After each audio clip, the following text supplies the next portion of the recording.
नमस्कार मित्रांनो, मी अभिजित देशमुख आणि आज मी बोलणार आहे शूटिंग बद्दल. मित्रांनो, भारताचे 21 शूटर या पॅरिस ऑलिम्पिकसाठी क्वालिफाय झालेले आहे. त्यामुळे आत्तापर्यंतच्या इतिहासामध्ये 21 शूटर भारताचे कधीच ऑलिम्पिकसाठी क्वालिफाय झाले नव्हते. त्यामुळे ही फार मोठी अचीवमेंट आहे. पण 21 शूटरपैकी किती शूटर मेडल जिंकल? मी टोकियो ऑलिम्पिक्सला होतो. मी सगळं तिथं बघितलं की शूटरचं ॲटिट्यूड कसा होता, त्यांचा किती फोकस होतं गेमवर, काय चुकलं, काय नाही.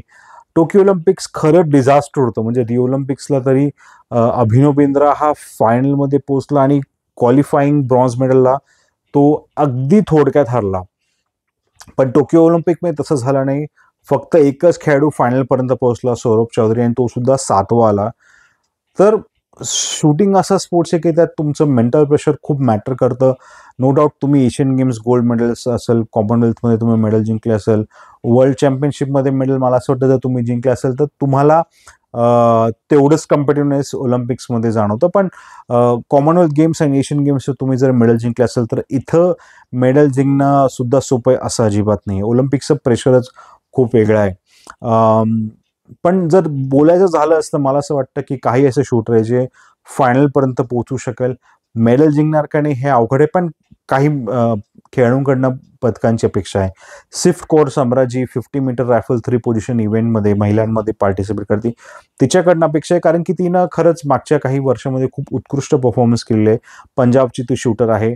एशियन गेम्समध्ये तिचं गोल्ड मेडल आलेलं आहे मागच्या 2023मध्ये जे हाँगझाऊ चायनामध्ये झालं होतं. तर एशियन गेम्समध्ये जेव्हा तुमचं मेडल येतं तर त्यावेळेस अपेक्षा असते की तुम्ही येणाऱ्या ऑलिम्पिक्समध्ये सुद्धा खूप उत्कृष्ट परफॉर्मन्स करा. आणि 2 वर्षापूर्वी नाही झालं एशियन गेम्स, मागच्या वर्षी झालं होतं. मला वाटतं महाराष्ट्राची राही सरनोबतने सुद्धा 2018 एशियन गेम्समध्ये गोल्ड मेडल जिंकलं होतं. पण ती टोकियो ऑलिम्पिक जे 3 वर्षानंतर झालं 21मध्ये, तिथं मेडल जिंकू शकले नाही. पण जेव्हा तुम्ही एक उत्कृष्ट लयात असता तर त्यामुळे तुम्ही पदकांची अपेक्षा तुमच्याकडनं असते. तर स्विफ्ट कौर सम्रा ही मला वाटतं भारताची एक खूप स्ट्रॉंग एक्सपेक्टेशन असणार आहे. सेकंड मी लिस्टवर सांगणार मनू भाकर. टोकियो ऑलिम्पिक्समध्ये तिच्याकडनं पदकाची अपेक्षा होती. ती 3 इव्हेंट्समध्ये क्वालिफाय झाली होती, पण तिन्ही इव्हेंट्समध्ये ती फायनलपर्यंत सुद्धा पोहोचू शकली नाही. पण ज्या प्रकारे तिनं कमबॅक केला आहे, बाय द वे टोकियो ऑलिम्पिक्समध्ये तिच्या एका इव्हेंटमध्ये तिची पिस्टलमध्ये बिघाड झाली होती आणि तिचे 10 प्रेशियस मिनिटं लॉस झाले होते. तर त्या 10 मिनिटामध्ये जे काही झालं त्याच्यानंतर कमबॅक करणं, इमॅजिन करा तुम्ही तुमची 10वीची किंवा 12वीची बोर्डची परीक्षा येते आणि तुमचा पेन खराब झाला, तुमच्याकडे बॅकअप पेन नाही, तर तुम्ही कसं करणार? तेच काही घडलं मनू भाकरसोबत. पण तिने इन्क्रेडिबल परफॉर्मन्स केला, कमबॅक केलं आणि हार्डली 2 पॉईंटनं तिचं क्वालिफिकेशन लॉस झालं. 2 पॉईंटसुद्धा खूप मोठे, पण जर तिला काही वेळ एक्स्ट्रा भेटला असता त्या 10 मिनिटाच्या परीक्षेमध्ये तर ती नक्कीच फायनलसाठी क्वालिफाय झाली होती.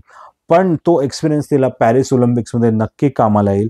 आणि ती यावेळेस तिचा पर्सनल कोच जो तिच्या लहानपणापासून कोच आहे जसपाल राणा, त्याच्यासोबत ती आहे. त्यामुळे बरेचसं जे तिचं ओझं असणार आहे प्रेशरचं ते थोडं काही हलकं असणार आहे. त्यामुळे खरं इंटरेस्टिंग असेल की मनू भाकर यावेळेस कसं परफॉर्म करेल. 27 जुलैला शूटिंग इव्हेंट स्टार्ट होतं आहे. पहिल्या दिवशी तिचं क्वालिफिकेशन असणार आहे आणि दुसऱ्या दिवशी 28 जुलैला फायनल असेल.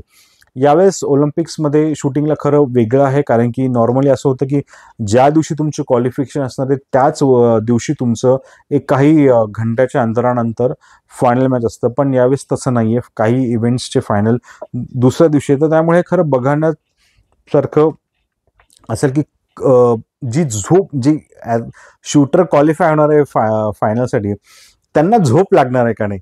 आणि तुम्हाला मित्रांनो खरं चांगलं वाटेल की भारतीय ऑलिम्पिक संघाने यावेळेस एक स्लीप मेंटर सुद्धा इंडियन कंटिजेंटसोबत पाठवला आहे.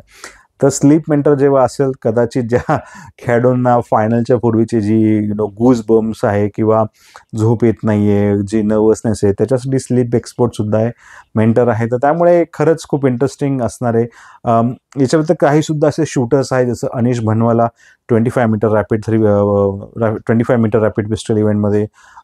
त्याचबरोबर Aishwarya Pratap Tomar 50 metre rifle 3 position आणि महाराष्ट्राचा स्वप्नील कुसाले सुद्धा 50 मीटर रायफल 3 पोझिशनमध्ये आहे.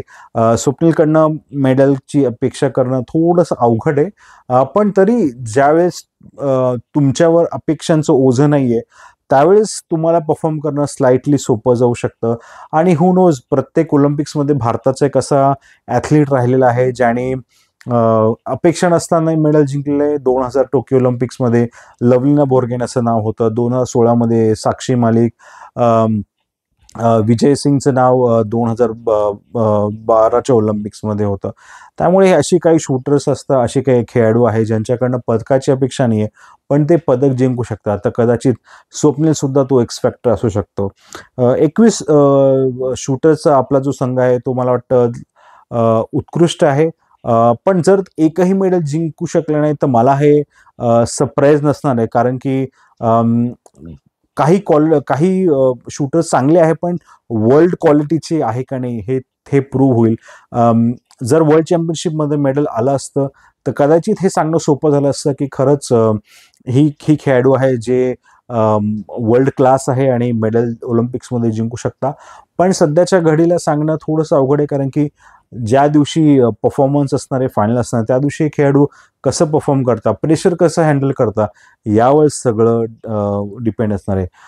मित्रांनो, मला असं वाटतं शूटिंगमध्ये आपण 0 किंवा 1-2 या रेंजपर्यंत मेडल अपेक्षित करू शकतो. तुम्हाला जर हा माझा व्हिडिओ आवडला असेल तर नक्की लाईक, सबस्क्राईब आणि कमेंट करा.